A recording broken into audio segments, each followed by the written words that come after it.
নমস্কার। বিএনপির চেয়ারপারসনের উপদেষ্টা ফজলুর রহমানকে শোকজ করেছে বিএনপি। গতকাল গতকাল তাকে শোকজ করেছে এবং ২৪ ঘন্টার ভিতর লিখিত জবাব চেয়েছে। এ প্রসঙ্গে আপনাদের মাঝে কিছু কথা বলার চেষ্টা করছি। আপনারা জানেন ফজলুর রহমান গতকাল অর্থাৎ ২৪শে আগস্ট একটা বেসরকারি টেলিভিশনে টক শোতে তিনি অনেক কথা বলেছেন। তিনি বলেছেন জুলাই আগস্ট অভ্যুত্থান এটা কোনো সাধারণ ঘটনা ছিল না, এটা সুচিন্তিত ষড়যন্ত্র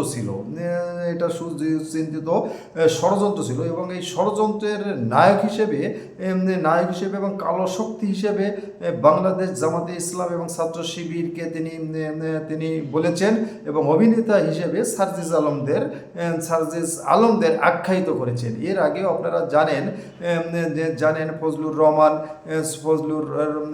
রহমান ৫ই আগস্টের পর অর্থাৎ ২০২৪ সালের ৫ই আগস্টের পর সরকার পতন হওয়ার পর অর্থাৎ বিগত সরকার অর্থাৎ আগে যে সরকার ছিল আওয়ামী লীগ সরকার পতনের পর ফজলুর রহমান বিভিন্ন টক শোতে সামাজিক যোগাযোগ মাধ্যমে অনেক কথা অনেক বক্তব্য দিয়ে থাকেন, যা সারা বাংলাদেশে দেশে বিদেশে আলোচিত বক্তব্য এবং গ্রহণযোগ্য অনেকের কাছে গ্রহণযোগ্য নয়। তিনি মুক্তিযোদ্ধাদের পক্ষে কথা বলেছেন। বীর মুক্তিযোদ্ধাদের কেন জুতার মালা দেওয়া হয়েছে, মব হচ্ছে, হত্যা হচ্ছে, ধর্ষণ হচ্ছে, মিথ্যা মামলা হচ্ছে, এই বিষয়ে তিনি অনেক কথা বলেছেন এবং গতকালও তিনি কথা বলেছেন।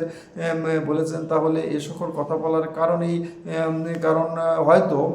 হয়তো বিএনপির নেতৃবৃন্দের কাছে এ সমস্ত কথা হয়তো পছন্দ হচ্ছে না, বা যেসব কারণে তাকে শোকজ করা হয়েছে ইতিমধ্যে আপনারা অবগত আছেন, আপনারা দেখেছেন কোন কারণে তাকে শোকজ করা হলো। এখন তিনি কি উত্তর দেন, শোকজের কারণ দর্শনের লিখিত কি জবাব দেন, এটা অপেক্ষা করব আমরা এবং আমরা জানতে পারবো। তবে মানুষ আলোচনা করছে বর্তমান পাকিস্তানের উপপ্রধানমন্ত্রী বাংলাদেশে রয়েছেন আর ফজলুর রহমান পাকিস্তানের বিপক্ষে সবসময় কথা বলেন এবং তিনি ১৯৭১ সালে একটা সেক্টরের দায়িত্ব পালন করেছিলেন, বীর মুক্তিযোদ্ধা।